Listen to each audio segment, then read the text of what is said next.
Asep, apa kabar nih? Lama gak ketemu. Alhamdulillah sehat Mas Ari. Apa aja kegiatannya masa pandemi?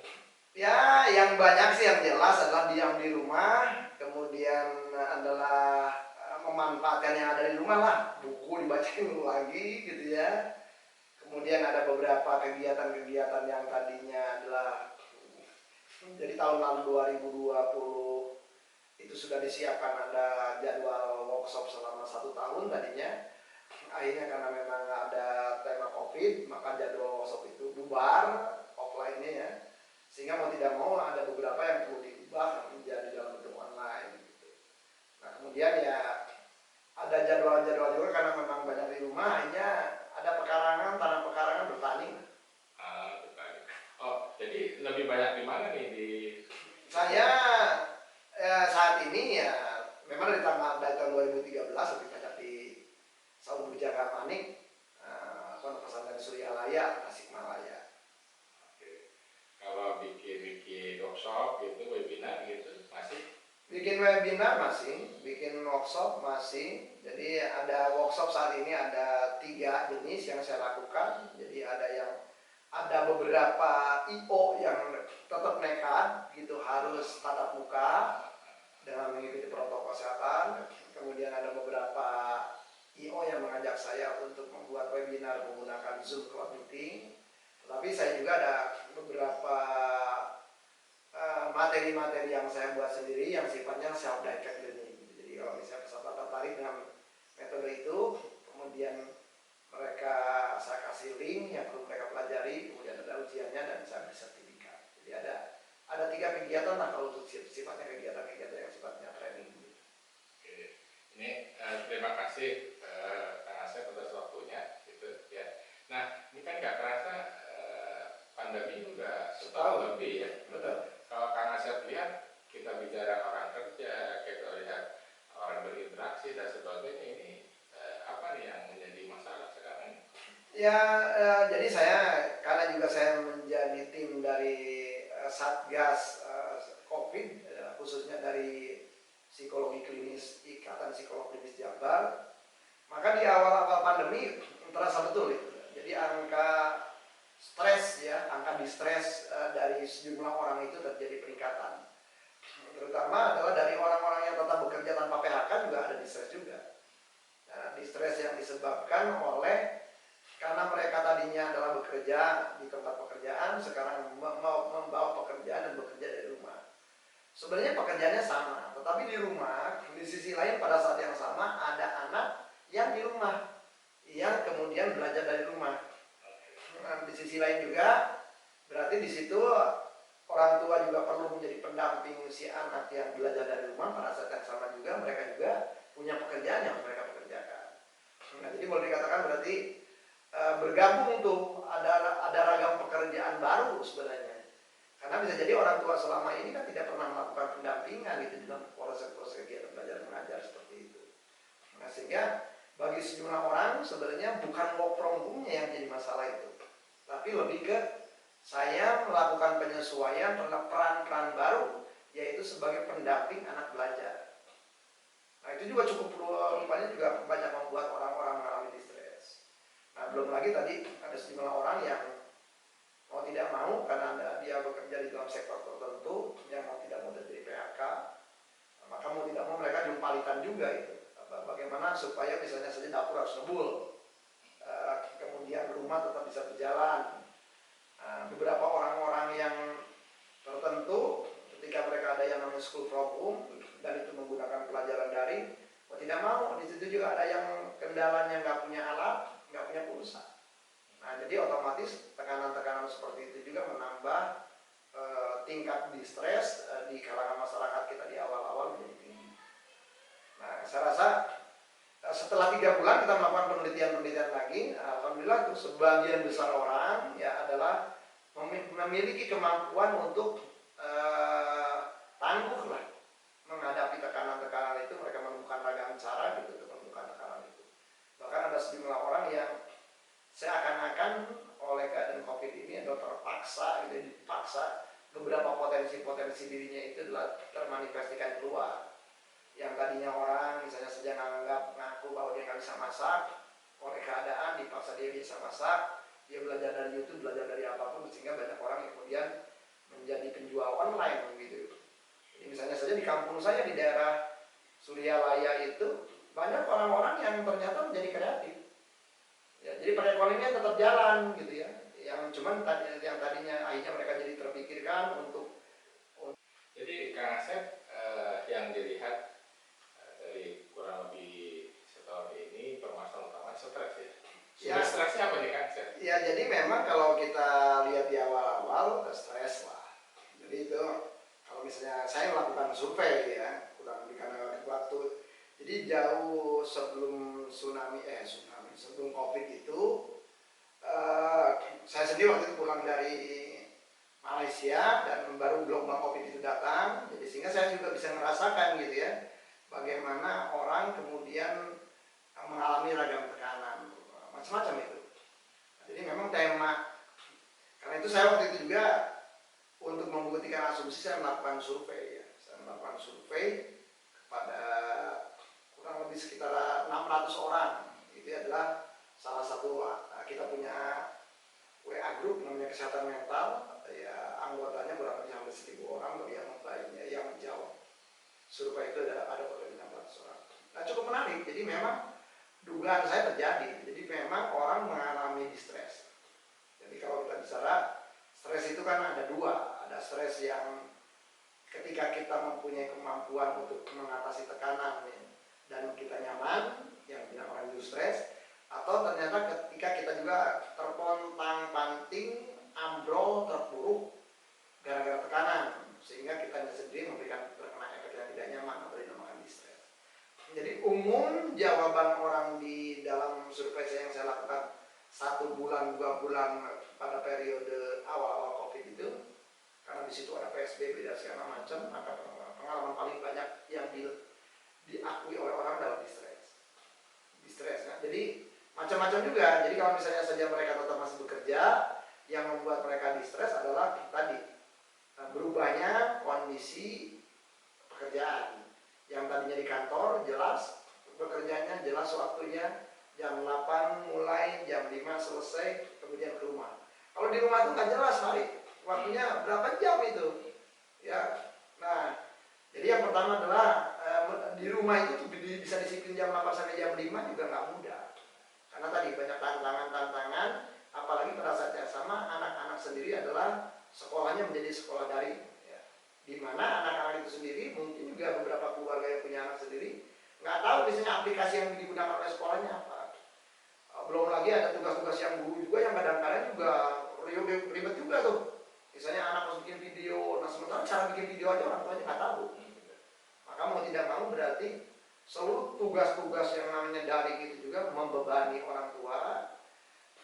Belum lagi juga kalau ada di situ adalah ada efek misalnya saja harus mengeluarkan uang, di mana orang tua juga pada saat yang sama belum tentu punya uang. Ya. Nah itu tema terbesar saya rasa pada waktu awal-awal itu adalah orang mengalami distress. Nah ketika PSBB-nya makin lanjut, jadi orang tadinya berharap gini, kayak paling ini cuma beberapa hari saja. Ternyata kan lama gitu, nggak kelar-kelar, apalagi pemerintah kita juga gitu ya, dalam berita-berita kan PSBB-nya diperpanjang. Maka orang kemudian ada beberapa sikap orang yang masih nolak pada keadaan seperti itu, tetapi ada beberapa orang juga yang kemudian berusaha mengubah perilaku mereka sehingga PSBB boleh terjadi gitu ya, PPKM boleh terjadi, COVID boleh terjadi, tetapi juga hidup harus berlanjut gitu. Nah, orang-orang seperti itu mereka mulai tuh membangkitkan kemampuan mereka, membangkitkan potensi-potensi diri mereka gitu. Sehingga COVID ini yang mau nggak mau harus disikapi dengan cara yang tepat gitu ya, sehingga mereka tetap bisa hidup lanjut. Nah, jadi saya melakukan survei berikutnya ya, kepada orang-orang yang sama sudah terjadi perubahan perilaku. Ini setelah 1 tahun ya? Setelah 1 tahun, saya melihat aja. Jadi kurang lebih 3 bulan dari survei awal, saya tanya lagi dengan pertanyaan yang sama, ternyata sudah ada tuh tindakan-tindakan yang lebih kreatif dari mereka. Jadi bagaimana cara mereka ngadepin anak, bagaimana mereka ngadepin katakanlah efek COVID terhadap keuangan, bagaimana hidup nyaman gitu ya, bagaimana mereka juga tetap bisa juga menjalankan atau menjalani kehidupan ini. Karena di sana ada yang kehilangan pekerjaan, ada yang kehilangan penghasilan, ada yang kehilangan jumlah. Artinya gini, kalau dulu jumlahnya adalah sebesar katakanlah 10 juta, tetapi karena juga banyak berinvest ekonomi, sehingga mereka adalah penghasilan mereka ada yang berkurang sampai ya 1/10-nya. Nah, jadi cukup besar juga. Nah, sehingga menjadi menarik juga. Jadi artinya kalau saya lihat tempat seperti itu, rupanya juga efek jamaah juga membuat orang bisa bertahan, karena mereka tidak melihat mereka sendirian gitu. Oh, bukan aku doang kok, tetanggaku kena, tetangga sebelah kena, tetangga sebelah sana kena. Nah, hal seperti itu membuat sejumlah orang kemudian akhirnya bisa melampaui atau bisa melalui tekanan-tekanan yang tadinya awalnya itu memberatkan mereka, menjadi mereka kemudian melatih gitu ya, kompetensi-kompetensi diri mereka untuk bisa mengatasi itu.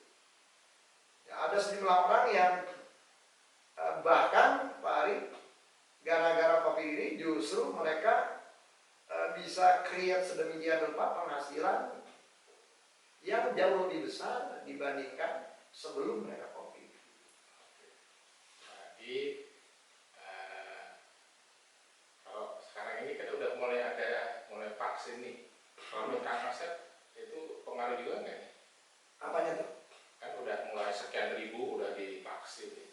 Ya kalau di masyarakat, saya lihat juga, saya udah mulai aktivitas keluar ya. Jadi kondisinya kalau macet sudah sama aja kayak dulu sekarang. ya kalau kalau saya sendiri sebagai orang yang tinggal di Tasikmalaya, saya jujur aja tidak melihat ada perubahan perilaku signifikan di masyarakat. Nah, saya jadi stres apa ya? Ya stres sederhananya sih tekanan ya. Stres itu sendiri memang kalau kita mempelajari dari term atau istilah, awalnya sendiri istilah-istilah yang digunakan di dalam dunia logam, dunia metalurgi. Jadi katakanlah kalau ada sebuah logam gitu ya, sebuah logam itu ditekan sampai dia ada katakanlah retakan pertama kali. Nah, retakan pertama kali itu dinamakan sebagai stres. Awalnya di dalam dunia ini, dalam dunia logam. Tapi itu digunakan ke dalam dunia psikologi, sehingga stres itu ya apapun yang Anda persepsikan sebagai tekanan. Jadi bisa apapun. Nah, tekanan itu tidak dalam pengertian negatif atau positif. Jadi bisa dua-duanya. Jadi misalnya saja kalau misalnya kita berdua kayak gini, tiba-tiba ada yang ketok pintu sementara kita sedang bikin acara, yang ketok pintu itu bisa kita persepsikan tekanan gitu, karena acara kita ini kapan kelarnya kan gitu ya, bisa begitu. Atau kayak gini tiba-tiba mati lampu di atas itu, sehingga ini gelap, itu juga bisa kita pandang tekanan. Jadi apapun, tiba-tiba misalnya saja ada orang turun dari atas ke bawah menyediakan makanan, dan itu kita pada saat yang sama kita sedang melakukan syuting seperti ini, maka di situ juga bisa digunakan sebagai tekanan. Jadi tekanan bisa apapun, sangat tergantung kita mempersepsikannya. Nah, di luar dari tekanan adalah ada yang namanya seberapa kompetensi kita memiliki, apakah kita mempunyai pengetahuan, kita mempunyai keterampilan, kita mempunyai keahlian, kita mempunyai kemahiran, atau mempunyai pengalaman dalam menghadapi tekanan. Nah, berarti kan kalau misalnya kita menggunakan sederhananya, berarti akan ada orang yang tidak memiliki pengetahuan, tidak memiliki keterampilan, tidak memiliki pengalaman menghadapi tekanan, sehingga ya otomatis dia akan ambruk menghadapi tekanan. Nah, selama orang ini adalah tidak pernah belajar dalam hidupnya, ya dia akan begitu terus. Nah, berarti kalau kita sederhananya, mungkin apa impact dari pengetahuan sederhana ini, berarti kan antara tuntutan dibandingkan kompetensi lah. Jadi kalau misalnya tuntutan entah dari dalam diri sendiri, entah dari luar diri sendiri, selama tuntutan itu adalah sebanding dengan pengetahuan saya, keterampilan saya, pengalaman saya, kemahiran saya, dengan tuntutan itu kan saya nyaman-nyaman saja. Tetapi problemnya adalah banyak orang yang justru ambruk karena tadi tuntutan ini sudah melampaui dari pengetahuan, keterampilan, keahlian, pengalaman, dan kemahiran. Nah, sederhananya jadi rumus anti stres sederhana jadi kalau gitu. belajarlah harus lebih cepat beberapa detik bisa jadi sebelum tuntutan itu muncul gitu aja. Sebelum tuntutan yang baru itu muncul. Berarti sederhananya kalau misalnya kita di kelas 1 kita sudah belajar kalau kita sedang di kelas 1 kita sudah belajar kompetensi di kelas 2. Kalau kita di kelas 2 belajar kompetensi di kelas 3. Kira-kira contohnya sehari-hari gimana ini? contohnya sehari-hari sederhana saja kalau misalnya kita di dunia orang yang bekerja. Di dunia orang yang bekerja, kalau di dunia SDM kan simpel saja. Kalau saya di dalam job desk saya cuma dituntut 5, maka berarti saya kalau saya cuma cukup punya 5 doang, peluang saya akan ambrol besar. Maka saya berarti harus punya kompetensi lain, minimal pekerjaan-pekerjaan yang biasanya dikerjakan oleh bos saya, yang bos saya juga kalau nggak punya waktu akan nyuruh siapa, itu paling tidak saya harus bisa. Katakanlah kalau misalnya kita gambarkan, pekerjaan saya sebagai anak buah A, B, C, D, E. Pekerjaan dia sebagai bos adalah mengawasi A, B, C, D, E. Dan pekerjaan dia sendiri ada F, G, H. Nah si bos kayaknya di pekerjaan-pekerjaan F agak malas karena terlalu administratif. Nah dia bisa ngerjain tapi dia agak malas. Nah peluang F itu untuk dikerjakan kan tetap harus. Nah biasanya kan dilemparin tuh sama si bos itu ke anak buah. Pekerjaannya ya bukan wewenangnya. Nah berarti paling tidak kita harus tahu bahwa F ini akan dikerjain sama gua nih. Berarti jauh lebih baik kita belajar jauh-jauh hari gitu sebelum bos itu kalap kemudian ngasih pekerjaan itu kepada kita.